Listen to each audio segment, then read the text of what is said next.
नमो बुद्धाय साथियों, आज हम आपको बुद्धवाणी के अंतर्गत मंगल सूत्र के बारे में बताएंगे। भगवान तथागत सम्यक संबुद्ध ने सभी मनुष्यों के हित और सुख के लिए 38 मंगल धर्मों का उपदेश दिया। तो यहाँ हम उनका पाली वर्जन और उसकी व्याख्या करेंगे। कोशिश करेंगे सरल भाषा में आपको समझाया जाए।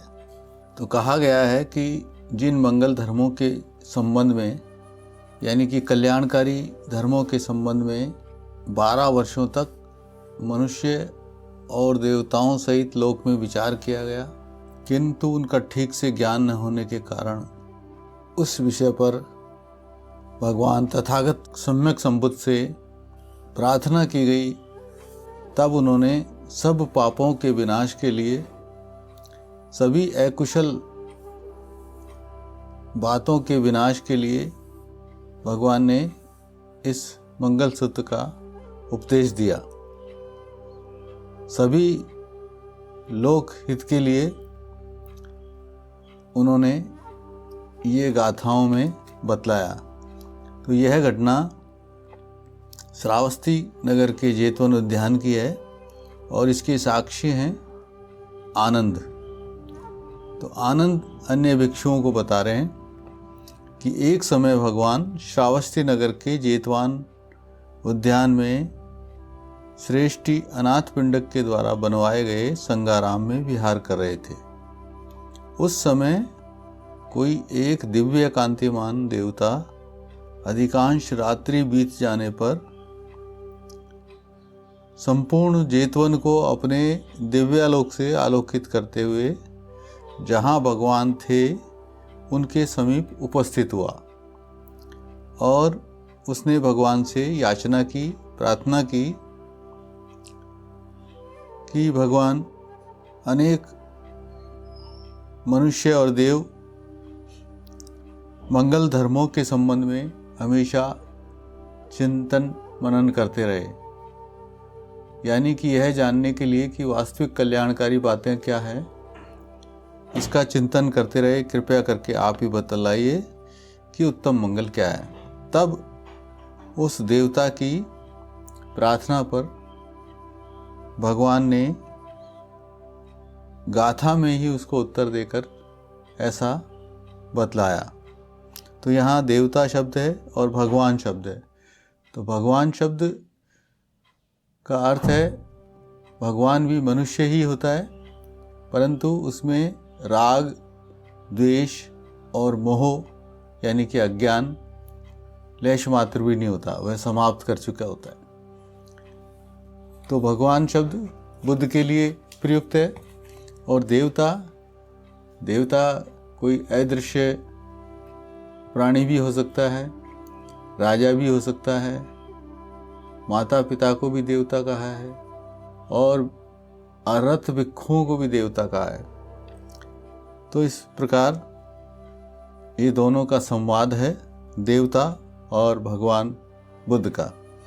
तो यहाँ पहली गाथा में बताया है भगवान ने कि असेवना च बालानंग पंडितानंग च सेवना पूजा च पूजनीयानंग एतंग मंगलमुत्तमंग, यानी कि मूर्खों की संगति न करना और ज्ञानियों की संगति करना और जो पूजनीय हैं उनकी पूजा करना, यह उत्तम मंगल है। अर्थात जो मूर्ख व्यक्ति है, जो अपना भला बुरा नहीं जानता और दूसरों का भी नहीं जानता, ऐसे व्यक्तियों की संगति नहीं करनी चाहिए, ज्ञानियों की संगति करनी चाहिए। ज्ञानी व्यक्ति कौन? जो शीलवान है, मन को निर्मल बनाने वाला है और अज्ञानता से दूर रहता है, ऐसे व्यक्तियों की संगति करनी चाहिए, यानी कि उनका साथ करना चाहिए। और जो पूजनीय व्यक्ति हैं उनको पूजना चाहिए। अब पूजा से यहाँ अर्थ है सम्मान देना। फिर भगवान ने उस देवता को बताया कि पतिरूप देशवासो च पुब्बे च कथ पुण्यता अथ समाधि पणिधि च एतंग मंगल मुत्तमंग, यानी कि उपयुक्त स्थान पर निवास करना और पुण्य का संचय करना और अपने आप को सम्यक रूप से समाहित रखना, यह उत्तम मंगल है। अब उपयुक्त स्थान कौन सा हो सकता है?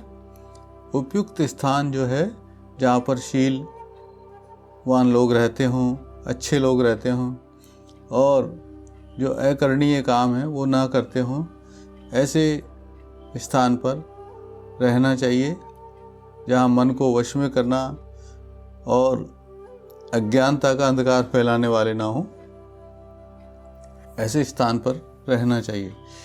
और पुण्य का संचय करना, जो चित्त को पुनीत करने वाली बातें हैं, कर्म हैं, उनको करना और सम्यक रूप से, सही रूप से अपने आप को समाहित यानी समता में स्थापित रखना। आगे भगवान ने बतलाया कि बाहु सचंच सिप्पंच विनियो च सुशिक्षितो सुभाषिता च या वाचा एतं मंगल मुत्तमं, यानी कि अनेक प्रकार की विद्याओं को सीखना, शिल्प कलाओं को सीखना, विनीत होना, सुशिक्षित होना और वार्तालाप में सुभाषी होना। तो यहाँ भगवान ने कहा अनेक प्रकार की विद्या यानी कि ज्ञान को अर्जन करना और शिल्प कला यानी कि टेक्निकल जो शिक्षा है उनको भी छोटी मोटी सभी सीखना और विनय के अनुसार रहना, विनीत और सुशिक्षित, अच्छी तरह शिक्षित होना। और वार्तालाप जब हम करें तो हमारी भाषा सुभाषा होनी चाहिए। तो यह भगवान तथागत बुद्ध ने कहा कि यह बहुत मंगलकारी है। आगे भगवान कहते हैं माता पितु उपट्ठानं पुत्रदारस्य संगहो अनाकुला च कम्मन्ता एतं मंगल मुत्तमं। तो यहाँ बतलाया, बहुत इम्पोर्टेंट बात बतलाई है कि माता पिता की सेवा करना। जो भगवान तथागत सम्यक संबुद्ध के प्रति श्रद्धावान आस्थावान होते हैं वह माता पिता की भरपूर सेवा करते हैं।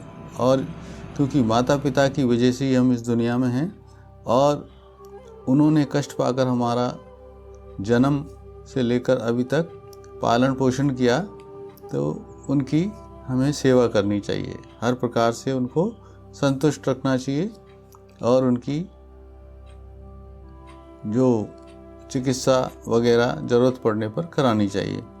और परिवार का पालन पोषण करना, यानी कि परिवार में जो भी हैं, हमारी स्त्री बच्चे, उनका पालन और पोषण करना चाहिए। और आकुल उद्गिन न करने वाले निष्पाप व्यवसाय करने चाहिए, यानी कि हमें अपना जो रोज़गार है, काम धंधा है, वह सही चुनना चाहिए।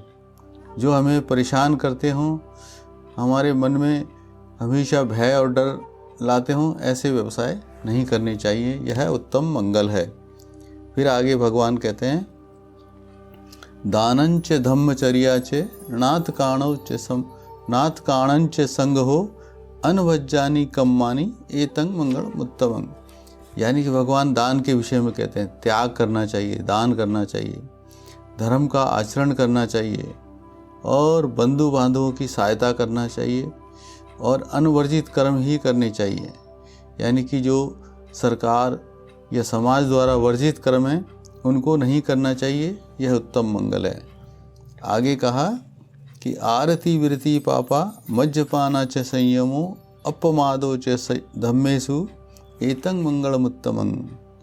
यानी कि तन से और मन से पापों का त्याग करना चाहिए, अकुशल कर्मों का त्याग कर देना चाहिए, और मन से भी और तन से भी। और मदिरा सेवन से तो कोसों दूर रहना चाहिए और कुशल धर्मों के पालन में सदा सचेत रहना चाहिए। यानी कि आगे होकर के जो कुशल धर्म है उनको पालन करने के लिए तत्पर रहना चाहिए। ये उत्तम मंगल है। फिर कहा गार्वो च निवातो च संतुष्टि च कत्वयिता कालेन धम्म सवणं एतं मंगलमुत्तमं। यानी कि जो पूजनीय व्यक्ति हैं उनको गौरव देना, जो गौरव के योग्य हैं उनको गौरव देना, सदा विनीत रहना और संतुष्ट रहना, मतलब बेचैन ना रहना, जो जीवन में है उसके लिए संतुष्ट रहना, जो नहीं है उसके लिए लालायित नहीं रहना, और दूसरों के द्वारा किए गए छोटे से भी उपकार जो है उसको याद रखना या उसको स्वीकार करना, और उचित समय पर धर्म श्रवण करना यानी कि सुनना, धर्म को समय समय पर सुनना, यह उत्तम मंगल है। फिर आगे क्या कहा, खंती च सोवच्चसता समणानंच दर्शनं कालेन धम्म साकच्छा एतं मंगलमुत्तमं, यानी कि क्षमाशील होना और बात बात में क्रोधी ना होना, आज्ञाकारी होना, और समणों का यानी कि भिक्षु भिक्षुणी, सामणेर सामणेरी या एका अनागारिक अनागारिका और धम्माचारी, ऐसे जो समण हैं उनका दर्शन करना और उनको आदर सत्कार देना और उचित समय पर धम्म की चर्चा करना, यह उत्तम मंगल है। यानी कि ऊपर की जो गाथा है उसमें कहा धम्म सुनना, और यहाँ पर धम्म की चर्चा करना, यानी कि एक आस्थावान श्रद्धावान बौद्ध को धर्म सुनना भी है, धर्म की चर्चा भी करनी है और धर्म का साक्षात्कार भी करना है। ये तीनों बातें एक साथ चलेंगी। तो आगे कहा कि तपोच ब्रह्मचर्यंच अरिय सच्चानं दर्शनं निब्बाणं सच्च क्रिया च एतं मंगलमुत्तमं, यानी कि तप करना, ब्रह्मचर्य का पालन करना, आर्य सत्यों का दर्शन करना और निर्वाण का साक्षात्कार करना, यह उत्तम मंगल है। तप शब्द यहाँ आया तो तप का मतलब कोई अपने चारों तरफ आग जलाकर बैठ जाना, ऐसा नहीं है। तप का मतलब है अपने अंदर जो विकार हैं, जो अकुशल कर्म हैं, उनको जड़ से ध्यान और साधना के बल पर, आनापान और विपश्यना के बल पर उसको बाहर निकालना, ये तप कहलाता है। और ब्रह्मचर्य का पालन करना यानी कि हमें जीवन में जो अपने पति है तो पति से संतुष्ट रहना, और पत्नी को पति से संतुष्ट रहना, और पति को पत्नी से संतुष्ट रहना, और आर्य सत्यों का दर्शन करना, यानी कि दुख जीवन में जब आए तो दुख और उसके कारण, क्या कारण है, इस पर विचार करना और उसका निवारण करने का प्रयास करना, और निवारण का जो मार्ग है उसको जानना, यानी कि आर्य अष्टांगिक मार्ग को जानना। और आगे कहा निर्वाण का साक्षात्कार करना, तो भगवान ने जो निर्वाण का रास्ता बताया है उस पर चलकर उसको अपने जीवन में निर्वाणिक सच्चाई का साक्षात्कार करना, यानी कि उसको फलीभूत करना, यह उत्तम मंगल है। और इसके बाद में बहुत ही इम्पोर्टेंट गाथा भगवान ने कही, वो फुट्टस्य लोक धम्मे ही चित्तं यस न कंपति अशोकं विरजं खेमं एतं मंगलमुत्तमं, यानी कि 8 प्रकार के जो लोक धर्म हैं, जो संसार के सभी प्राणियों में आ सकते हैं, कि क्या 8 प्रकार के लोक धर्म कौन से हुए, कि लाभ और अलाभ, यानी कि हमारे जीवन में लाभ भी आ सकता है और हानि भी हो सकती है, और हमारा यश भी हो सकता है और अपयश भी हो सकता है, हमारी निंदा भी हो सकती है और हमारी प्रशंसा भी हो सकती है, और हमारे जीवन में सुख भी आ सकता है और दुख भी आ सकता है।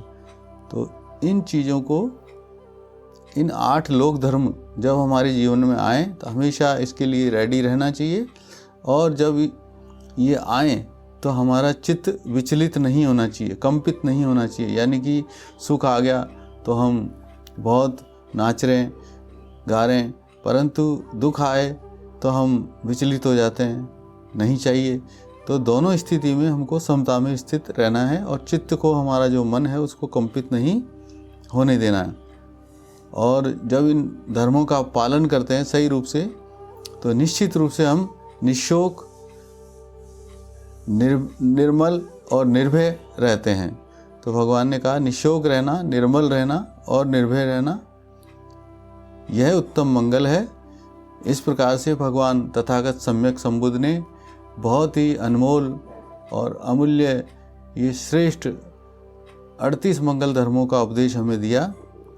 और भगवान ने साथ में ये भी कहा कि एता दिशानी कत्वानं सब्बत पराजिता सब्ब सोथिंग गच्छन्ति तंग तेसंग मंगल मुत्तमति। यानी कि इस प्रकार के कार्य करने वाले लोग, यानी कि 38 मंगल धर्मों का पालन करने वाले लोग सर्वत्र अपराजित होते हैं और सभी जगह कल्याण लाभी होते हैं। और उन कल्याण करने वालों का, मनुष्यों का यही उत्तम मंगल है। तो भगवान ने स्पष्ट किया कि जो इन 38 मंगल धर्मों को जीवन में जीते हैं वो हमेशा अपराजित होते हैं और कल्याण लाभी होते हैं और उनका यही उत्तम मंगल है। तो आइए हम भी भगवान तथागत सम्यक संबुद्ध द्वारा बताए गए इन 38 मंगल धर्मों का अपने जीवन में पालन करके और जय लाभी बने, मंगल लाभी बने। आप सबका मंगल हो, कल्याण हो। आशा है आपको हमारा यह वीडियो अवश्य पसंद आएगा और आप हमें अपना सुझाव देना ना भूलें। कमेंट बॉक्स में अपने सुझाव लिखें और आप किस प्रकार के वीडियो चाहते हैं यह भी बताएं और हमें इस वीडियो को लाइक और सब्सक्राइब करें। इस मंगलसूत्र की जो कंटेंट हैं या पाली वर्जन है वो आपको हमारी वेबसाइट पर भी उपलब्ध हैं, जिसका लिंक डिस्क्रिप्शन बॉक्स में दिया जा रहा है। पुनः आपका मंगल हो, कल्याण हो। साधु साधु साधु।